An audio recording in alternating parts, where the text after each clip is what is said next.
The National Basketball Association in North America is one of the most famous and popular sports leagues in the world. Nearly 7.5 million people watched the NBA Finals in 2020, a 7-game series between the Eastern Conference champions Miami Heat and the Los Angeles Lakers, who were the winners of the league's Western Conference that year. The NBA has a substantial social media following as well, with around 53 million subscribers on Instagram, 32 million followers on Twitter, and 42 million follows on Facebook. But with all this fame and popularity, just how big and profitable is the NBA economically?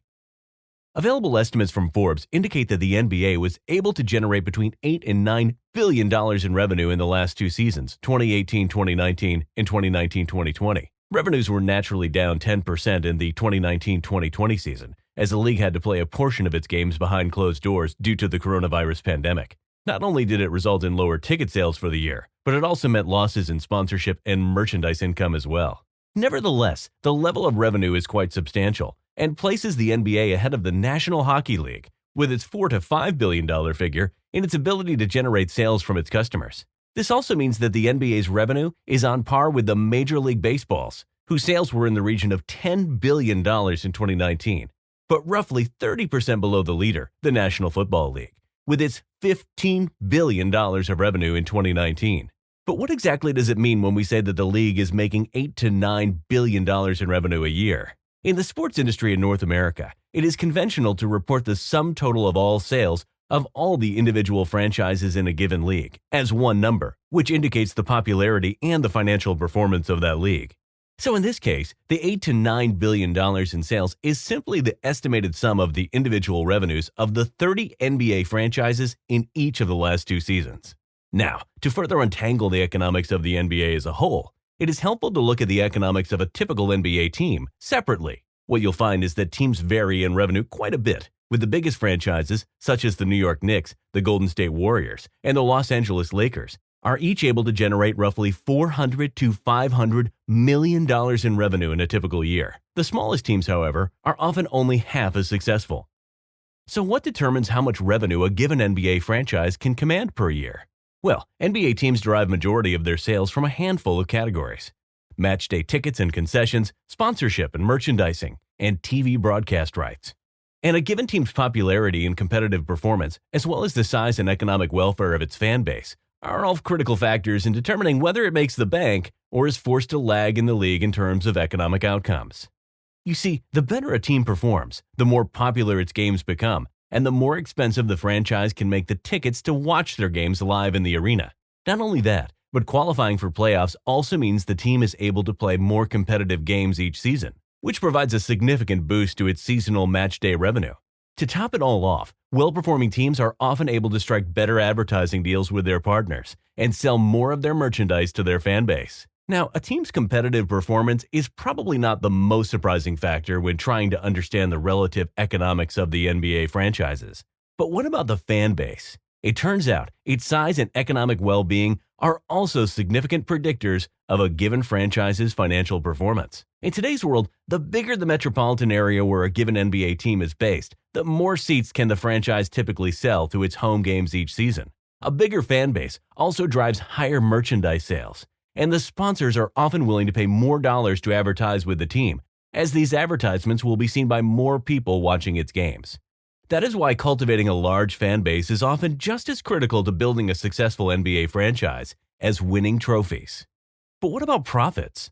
So far, we've only talked about team revenues, but as you know, while revenue is important, profit is the ultimate performance metric in the business world. It turns out, while the picture with profits looks lucrative for some franchises, it certainly isn't the case for everyone. You see, the biggest teams in the NBA, such as the Knicks, the Lakers, and the Warriors, have not only the highest revenues, but also the highest operating profits in the league. The Knicks and the Lakers were able to generate between an estimated $150 and $200 million in operating profits in the 2018-2019 season, while the Warriors brought in around $100 million. However, the 10 smallest NBA franchises were only generating between $20 and $50 million of operating profit a year, with one exception of the Oklahoma City Thunder, which generated an operating loss. So what determines team profitability in the NBA today? The interesting thing about the NBA teams is that their operating expenses seem to be relatively stable at around $200 million per year, regardless of which team we are talking about. This means that both the biggest teams, the Knicks, the Lakers, and the Warriors, and the smallest ones, the Timberwolves, the Pelicans, and the Grizzlies, all cost around $200 million to operate.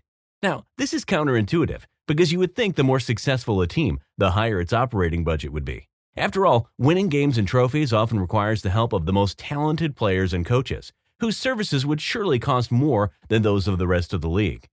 Conversely, you would also expect the smaller teams would be paying their teams and coaches less to reflect on-court performance outcomes.